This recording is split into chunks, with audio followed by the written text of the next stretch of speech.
Imagine boarding a plane for a routine overnight flight. You find your seat, buckle your seatbelt, close your eyes. When you wake up, nothing will ever be found of you again. Not your body, not the plane. No Mayday call, no explanation, nothing. This is the story of Malaysia Airlines Flight MH370, and more than a decade later, it remains the greatest aviation mystery in human history.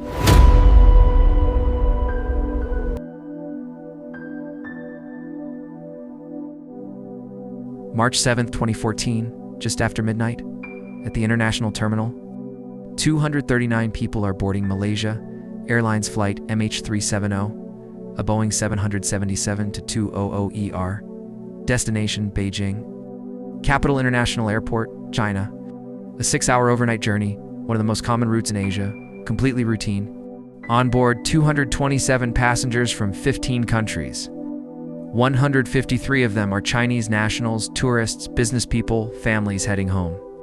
There are Malaysians, Australians, Americans, French, Indonesians, an ordinary cross-section of a globalized world, boarding a plane the way millions do every single day. The aircraft itself, registration 9MRO, is a 10-year-old Boeing 777, over 53,000 flight hours logged. Fully maintained. Its last safety check performed just 2 weeks prior. By every technical measure, a healthy airplane. In the cockpit, Captain Zahari Ahmad Shah, 52 years old, Penang born, a Malaysia Airlines veteran of 33 years who began as a cadet in 1981 and worked his way up to become a type rating instructor, the highest qualification a commercial pilot can hold. By this night, he had logged 18,365 hours of flying experience. In the co-pilot's seat, First Officer Farik Abdul Hamid, 26 years old, young, skilled. Recently certified on the Boeing 777 among his first flights on this aircraft as a fully qualified first officer. At 12:42 a.m. on March 8th, wheels leave the ground. For the next 38 minutes, everything is completely normal.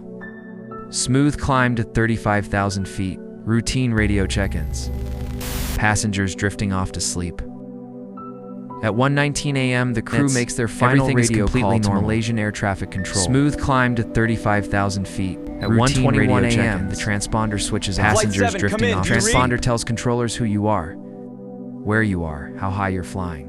Switching it off mid-flight has no legitimate reason, none. MH370 had gone dark. But it didn't just go silent. It turned, sharply, deliberately. Back over Malaysia, the complete opposite direction from Beijing. A Boeing 777 does not turn itself around. Someone in that cockpit made a conscious choice to shut off the transponder, to reverse course, to disappear. The Malaysian military's radar quietly tracked the plane flying back across the peninsula. Over the Strait of Malacca, northwest into the Andaman Sea. For nearly 20 minutes, no alert was raised. By the time anyone acted, MH370 was already gone. Even after MH370 vanished from every radar on Earth, it was still talking. Not with words, just a faint, automatic ping sent once per hour. A routine handshake. The plane quietly saying, "I'm still here." Engineers applied Doppler frequency analysis, measuring microscopic shifts in the signal caused by the aircraft's movement. And what they found changed everything. MH370 hadn't crashed shortly after disappearing. It had kept flying for nearly 7 more hours, southward, deep into the southern Indian Ocean, one of the most unreachable places on Earth. The final ping came at 8:19 a.m. Then silence, fuel exhausted. The plane was down. On March 24, 2014, 16 days after MH370 vanished, Malaysia's Prime Minister delivered the news. Have concluded that MH370 flew along the southern corridor and that its last position was in the middle of the Indian Ocean.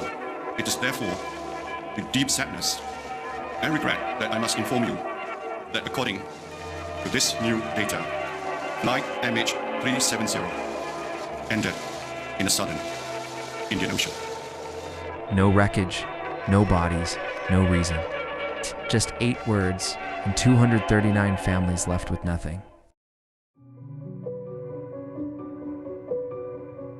What followed was the largest, most expensive aviation search in history. 33 nations, ships, aircraft, submarines, Nonar dragged across seabeds 4,000 meters deep. $155 million spent. 120,000 square kilometers covered. Nothing found. Then, July 29, 2015. 16 months later, on the French island of Réunion, off Africa's east coast, a man found something unusual washed up on the beach. A large, barnacle-encrusted piece of aircraft wing 2 meters long. A flaperon. Boeing 777. The only Boeing 777 missing anywhere in the world, MH370. For the first time, proof. Plane had gone into the ocean. Over the following years, more than 20 debris pieces washed ashore across eastern Africa, all traced back to the same origin point deep in the southern Indian Ocean. But the fuselage, the engines, the flight recorders holding the final sounds from that cockpit still on the ocean floor, undiscovered. In January 2017, the official search was suspended.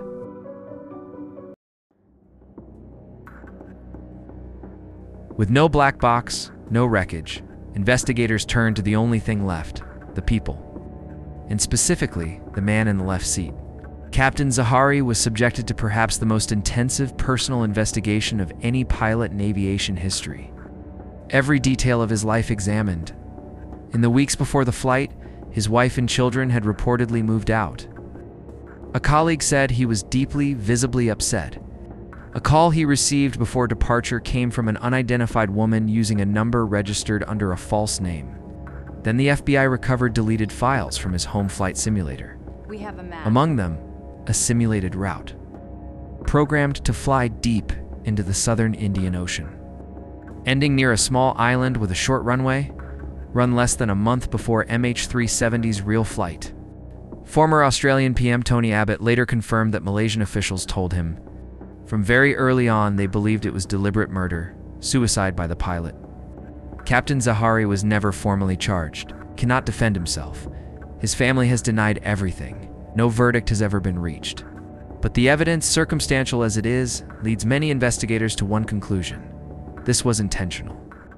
In 2024, Cardiff University researchers analyzed underwater hydrophone signals from the search zone. The acoustic data was far weaker than any comparable aircraft crash had ever produced. Their conclusion: the plane may not even be where everyone has been searching. The mystery only deepened.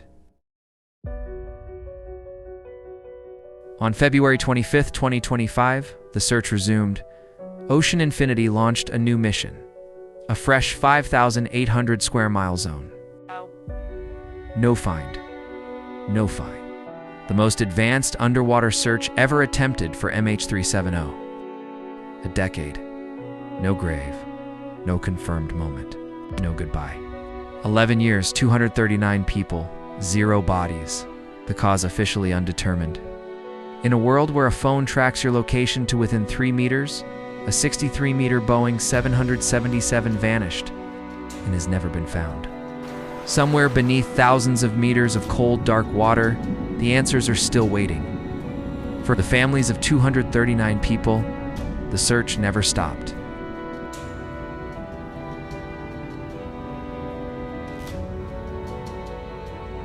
Don't forget to like and subscribe, and comment below. What do you think happened to MH370?